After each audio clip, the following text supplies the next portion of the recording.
Hello guys, പുതിയൊരു videos. അപ്പോൾ ഇന്നത്തെ വീഡിയോ എന്ന് വെച്ചാൽ ഗൈസ്, അങ്ങനെ കേരള ബ്ലാസ്റ്റേഴ്സ് ഇന്നലത്തെ പഞ്ചാബുമായിട്ടുള്ള കളി തോറ്റിട്ടുണ്ട് ഗൈസ്. പൊട്ടക്കളി എന്നൊക്കെ പറഞ്ഞ പൊട്ടക്കളി ഗൈസ്. ആർക്കും ഒരു ആത്മാർത്ഥതയില്ല ടീമിന് വേണ്ടി. ചുമ്മാ ആർക്കാണ്ട് വേണ്ടി കളിക്കുന്നു, പോകുന്നു. മറഡോണയൊക്കെ ചുമ്മാ ഡബിൾ എല്ലോ മേടിച്ച് റെഡ് കാർഡ്. എന്തായാലും അടുത്ത കളിക്കില്ല, ഭാഗ്യം. താരം ഇനി അടുത്ത കളിക്കില്ല. റെഡ് കാർഡ് കിട്ടിയോണ്ട് എന്തായാലും സസ്പെൻഷൻ ആയിരിക്കും. പുള്ളി ഉള്ളതും ഇല്ലാത്തതും ഒരുപാടാണ് ഗൈസ്. ചുമ്മാ സൈൻ ചെയ്യുന്നതെന്നാണ് എനിക്ക് പറയാനുള്ളൂ മറഡോണയൊക്കെ.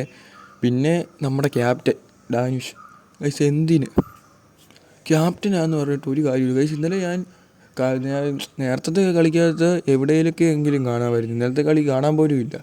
സത്യം പറഞ്ഞാൽ ഇന്നലെ ബിബിനെ 30 മിനിറ്റ് ഇറക്കുന്നതിന് വരെ ദാനിഷിനെയൊക്കെ ഇറക്കി വിടണ്ടേ. എന്നാ ആണോ. അതുപോലെ ആകെ ഇന്നലെ കളിച്ചതെന്ന് വെച്ചാൽ ഫാലോ ഇന്ത്യയായി മാത്രമാണ് ഇച്ചിരി നന്നായിട്ട് കളിച്ചതുള്ളൂ. ഊർമിപ്പാമ്പ് മിസ് ഗൈസ്, ആരും കളിച്ചില്ല. കോച്ചിൻ്റെയൊക്കെ ഫോർമേഷൻ എന്നൊക്കെ പറഞ്ഞാൽ ഒരു അന്തവും കുന്തവും ഇല്ല. എന്തായാലും ഈ ഉടൻ തന്നെ മിക്കവാറും താങ്ക് യു പോസ്റ്റൊക്കെ വരും. കോച്ചിനെ സഹായിക്കാനുള്ള ചാൻസ് ഭയങ്കര കൂടുതലാണ്. പിന്നെ മാനേജ്മെൻറ്റിൻ്റെ കാര്യമായിട്ട് പറയാൻ പറ്റത്തില്ല, ഒന്നേ സഹായിക്കത്തില്ല. കാരണം അടുത്തൊരു കോച്ചിനെ മേടിക്കുന്നതിലും പൈസ വേണ്ടേ. മേ ബി ഈ സീസൺ ഫുള്ള് ഡേവിഡ് കറ്റാല ആയിരിക്കും. അല്ലേ നമുക്ക് ഈ ആഴ്ച തന്നെ ഒരു താങ്ക് യു പോസ്റ്റ് കാണാം. ഡേവിഡ് കറ്റാല ഒഴിവാക്കും ഗൈസ്. നമ്മുടെ കോച്ചിനെ കൊണ്ടൊന്നും പറ്റത്തില്ല ഗൈസ്. പിന്നെ കീപ്പർ ആദ്യം തന്നെ റെഡ് കാർഡ് മേടിച്ച് പോകേണ്ടതായിരുന്നു അർഷ് ഗൈസ്. കീപ്പറിൻ്റെ ആയിരുന്നു ഒരു മിസ് ഗോള്, പിന്നെ ഒന്ന് ഓർമ്മിപ്പാമ്പ്, പിന്നെ ഒന്നും ഇല്ലാതെ കയറി. പിന്നെ നമ്മളൊരു ഗോളേ അടിച്ചുള്ളൂ. എന്തായാലും നമ്മൾ ഐ ലീഗിൽ പോകാനുള്ള ചാൻസ് ഇഷ്ടം പോലുണ്ട്. നമ്മൾ 13-ാം സ്ഥാനത്താണ്. 14-ാം സ്ഥാനത്താണ് മൂവ്മെൻറ്റ്സ് ഗൈസ്. അവർ നമ്മളെക്കാട്ടും 2 കളി കുറവാണ് കളിച്ചിട്ടുള്ളത്.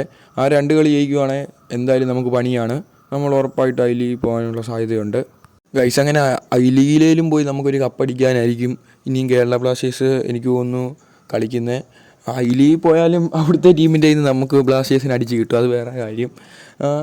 എനിക്ക് തോന്നുന്നു ഈ കളിയൊക്കെ കണ്ടിട്ട് ഐ ലീഗിൽ പോയി കപ്പടിക്കാൻ വേണ്ടിയുള്ള പ്ലാനാണെന്നാണ് തോന്നുന്നത് ഗൈസ്. എന്തായാലും ഇന്നത്തെ കളിയും കൂടെ കഴിയുമ്പോഴത്തേന് ഗൈസ് മാനേജ്മെൻറ്റൊക്കെ എടുത്ത് തൂക്കി വിൽക്കണം ഗൈസ്. ഒരു കാര്യമില്ലെന്ന് പറഞ്ഞാൽ ഒരു കാര്യവും ഇല്ല. അപ്പോൾ ഇന്നത്തെ കളിയെക്കുറിച്ചുള്ള അഭിപ്രായം എന്തായാലും താരം കമൻറ്റ് ചെയ്യണേ. അപ്പം ബൈ ഗൈസ്, ചാൻസ് വാച്ചി.